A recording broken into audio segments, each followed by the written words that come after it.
పాపం గోసంటే గోస గాదు గదా ఇల్లది. నడవలేక బాలెంతకు ఆమెని దవాఖానకు మోసుకపోలేక వైద్య శాఖ సిబ్బంది చిన్నగా తిప్పల పడతలేరు గదా. ఈ చేన్లు శెలకలల్లా ఒక్కలు నడుసుడే శానా కష్టం. అసొంటిది గీ సారోళ్ళు బాలెంతను మోసుకపోవుడంటే చిన్న ముచ్చట గాదు గదా. ఆదిలాబాద్ జిల్లా గుడిహత్నూరు మండలంలో పనిచేసే డాక్టర్ శ్యామ్ సుందర్ సారు, ఏఎన్ఎంఓలు, అంబులెన్స్ సిబ్బంది, ఆశా వర్కర్లు, మారుబాయ అనే బాలింత చెరుకువాయి గూడెంకెంచి రిమ్స్ దవాఖానకు పోయేతందుకు అరిగోస వడాల్సి వచ్చింది. తువ్వ సక్కగున్నా అంబులెన్స్ తయారుగున్నా కిలోమీటర్ల రకమానం ఎందుకు తిప్పల పడాల్సి వచ్చిందో గీ డాక్టర్ సార్ చెప్తాడు ఇనుండ్రి.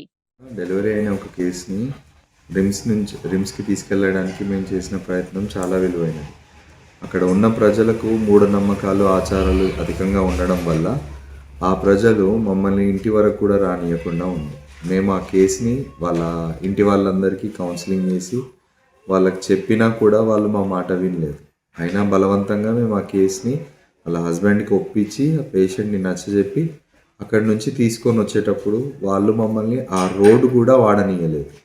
ఆ రోడ్డు వాడనీయకుండా మమ్మల్ని పొలాలకు వెళ్ళి అటునుంచి తీసుకొచ్చే వరకు తీసుకున్నారు. అయినా పర్వాలేదు అటునుంచే తీసుకొస్తామని చెప్పేసి మా సొంతంగా మేము తీసుకొచ్చి ఆమెని ఆదిలాబాద్ రిమ్స్లో జాయిన్ చేయడం జరిగింది.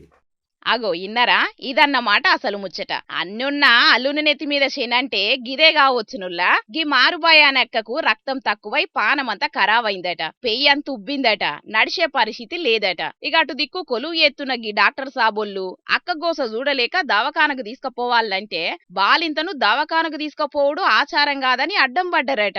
కట్టు దాటేదే లేదు, పొలిమెర దాటేదే లేదని రివర్స్ అయిండ్రట. ఇట్లిడిచి పెడితే ఆయంత నిండుపానం పోతదని సాల్రు పేషెంట్ను ఇంటోళ్లను ఊరోళ్లను మెప్పించిండ్రు. అంత మంచేనే ఉంది గాని ఊళ్ళకెళ్లి అంబులెన్స్ బండి పోవద్దని అడ్డం పడితే పానం నిలిపేతందుకు ఈ సారోళ్ళు ఇంత గోసపడ్డరు. కింద మీద పడి ఆఖరుకు రిమ్స్ దవాఖానకు వట్టుకపోయిండ్రు. మారుబాయి పానం ఇప్పటికైతే మంచేనే ఉన్నది. ఈ లాచారాలు పాడుగాను ఆయనతేమన్నా అయితే ఎంత పరిశాన్ అయ్యేది ఏం కథ.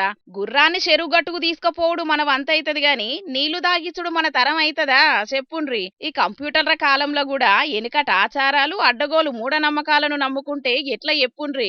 అంబులెన్స్ నే ఊర్లోకి రావద్దన్నారంటే వీళ్ళు ఏ కాలంలో బతుకుతున్నారో చూడుండ్రి. సర్కార్ పెద్దలు, పెద్ద ఆఫీసర్లు సౌకర్యాలతోని పాటుగా మూఢనమ్మకాలతోని మూసుకుపోయిన ఊరి జనాల కళ్ళను తెరిపిస్తే మంచిది మరి అని అనుకోబట్టిండ్రు ఈ ముచ్చట తెలిసినోళ్ళు.